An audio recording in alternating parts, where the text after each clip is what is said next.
नमस्ते दोस्तों, मैं योगेश माने आप सबका इग्नाइट एकेडमी में स्वागत करता हूं। दोस्तों थोड़ा सा थ्रोट का इन्फेक्शन है, इस वजह से थोड़ा सा आहिस्ता आहिस्ता बोलूं, मगर एडवर्टाइजमेंट इंपॉर्टेंट थी आपके लिए, इसीलिए लेके आया हूं। Power grid corporation, one of the highest paying PSU public sector undertaking, उसकी ये एडवर्टाइजमेंट है डिप्लोमा वालों के लिए। आप डिप्लोमा प्लस एनी मतलब बीटेक हो, डिप्लोमा प्लस बीटेक एमटेक हो तो भी अप्लाई कर सकते हो, मगर डिप्लोमा मैंडेटरी है। किसके लिए? सिविल, इलेक्ट्रिकल एंड इलेक्ट्रॉनिक्स वालों के लिए ये एडवर्टाइजमेंट है। बड़ी एडवर्टाइजमेंट है, लगभग 425 वैकेंसीज की एडवर्टाइजमेंट है। चलो देख लेते हैं।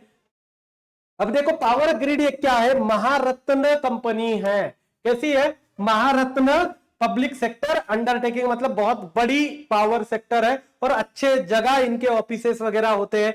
तो कोई और एरिया में जैसे एनटीपीसी वगैरह की रिक्रूट पोस्टिंग आती है, वैसे कुछ और एरिया में नहीं है, अच्छी जगह ही आपको पोस्टिंग मिलेगा। क्लियर? अब ये नॉर्थ रीजन, नॉर्थन वगैरह ये सब इनके रीजन है, और उस रीजन में क्या क्या आता है वो भी इन्होंने यहां मेंशन किया गया है। जैसे वेस्टर्न रीजन 1 के अंदर आता है Maharashtra, Chhattisgarh, Goa, part of Madhya Pradesh, right.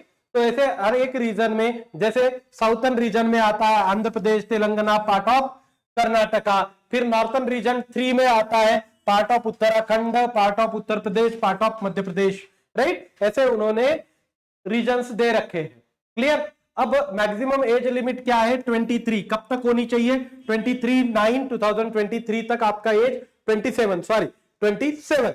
Clear? अब देखो, full time regular 3 years diploma. Clear? किसके अंदर? इलेक्ट्रिकल, मतलब electrical power, electrical and electronics power system engineering, power engineering, right. फिर उसके बाद में इलेक्ट्रॉनिक्स के लिए कौन कौन चलेगा? Electronics telecommunication, electronics and telecommunication, electronics and electrical communication and telecommunication engineering.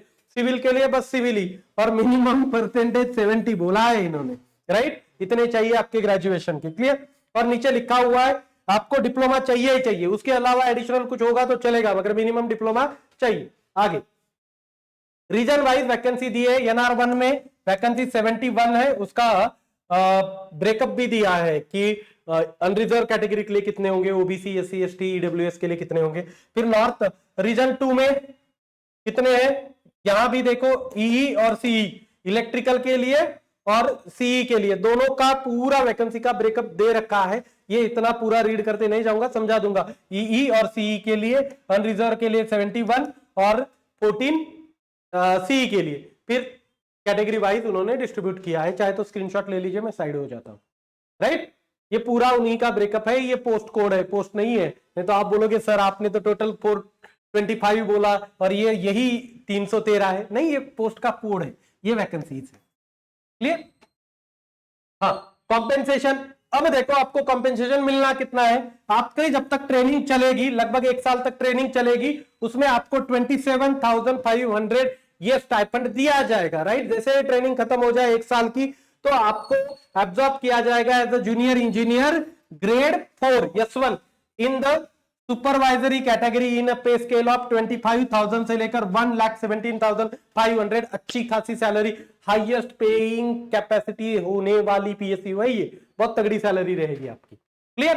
फिर उसके बाद में selection process. Okay, selection process return होगा, राइट, और फिर डायरेक्टली आपको शॉर्टलिस्ट किया जाएगा। रिटर्न में देखो, पहला पार्ट आपका टेक्निकल होने वाला है, उसमें 120 क्वेश्चन 120 मिनट्स के लिए, सॉरी 120 क्वेश्चन 1 मार्क के लिए, हर एक क्वेश्चन मतलब 120 मार्क्स 120 क्वेश्चन टेक्निकल के। फिर पार्ट 2 के अंदर आपको क्या मिलेगा? नॉन टेक का पार्ट होगा। क्लियर? 50 क्वेश्चन नॉन टेक के पार्ट के आएंगे। उसमें क्या क्या है?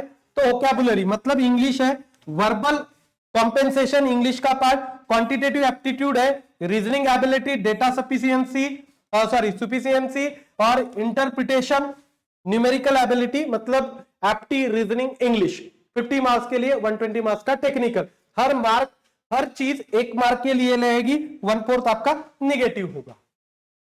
फिर उसके बाद में देखो, क्वालिफाइंग भी मार्क है। जनरल कैटेगरी के लिए आपको 30% चाहिए दोनों पार्ट में, और एग्रीगेट कुल मिला के आपको 40% चाहिए। मतलब आपको यह चलेगा कि आपको रीजनिंग में 30% ही मार्क मिले, मगर आपको 70% मार्क टेक्निकल में मिले, तो दोनों का एग्रीगेट तो 40 हो ही जाएगा। क्लियर? कुछ लोगों को समझ लीजिए कि 30% दोनों तरफ मिले, वैसे ही वो बाहर चला जाएगा। क्यों? क्योंकि उसका एग्रीगेट 30% ही बना, 40% नहीं बना। फिर अदर रिजर्व, ये किसके लिए था? अनरिजर्व और ईडब्ल्यूएस के लिए था। अदर रिजर्व कैटेगरी के लिए आपको मिनिमम 25% चाहिए दोनों पार्ट के अंदर, और एग्रीगेट 30% आपका होना जरूरी है। फिर उसके बाद में how to apply, online apply करिए, पावर ग्रिड के वेबसाइट पे जाइए, करियर सेक्शन के अंदर आपको ये मिल जाएगा। क्लियर?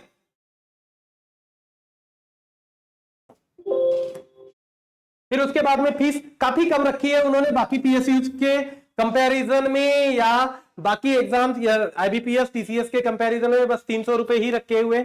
अच्छा खासा ये तो काम कर ही दिया है, नहीं तो वैसे भी पैसे पे कर करके ही परेशान हो गए थे हम। सभी जगह पैसे पे करो। कब ओपनिंग डेट कब है? एक तारीख से ओपनिंग हो चुकी है, 1 सितंबर से। क्लोजिंग डेट 3 सितंबर, right. Cut off date for determining eligibility, जो एलिजिबिलिटी है उनको डिटरमाइन करने के लिए 23। Okay, date of return test, okay, tentatively in the month of October, right, अक्टूबर के मंथ में होगा।